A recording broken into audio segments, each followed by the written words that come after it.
Welcome to 3-Minute Thursdays. Today we're going to look at Imagine Math. We're going to focus on the kinders, but it applies to all grade levels that are using the program. This is what the teacher dashboard looks like, and Priscilla was nice enough to let me use hers. And students aren't really doing a lot right now in it because it hasn't been introduced. So that's why it looks a little bit bare on here. The home page has your activity feed, the usage, and charities. This is a cool program where how many points your students do, it can be donated to a certain charity that you pick. There's a bunch of different great things that you can do with this program. If you click on the PD icon, it'll give you information on that site, how to use it. So if you're in a different site within the program and you see that little icon, it'll teach you how to do what's in there. Let's go over to the left-hand bar.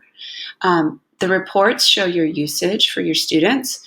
So I'm going to click on my class, and I'm going to scroll down because I had my son get on here. So I'm going to click on him, and it'll say how he's doing, how much time he spent on it, on-grade lesson pass rate. And then on the details, when you click down, it'll say how he did in each activity and the exercise within that activity.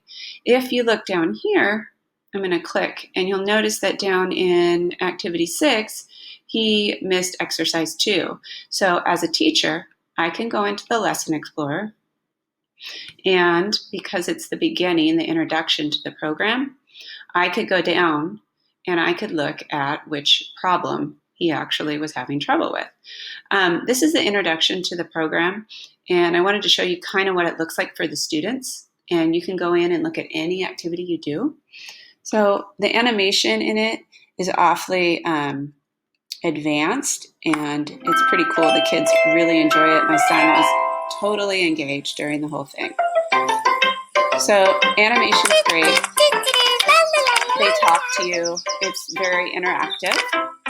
You push pause if you want to stop there. This is what an example of a exercise would look like. Sophia planted 5 flowers.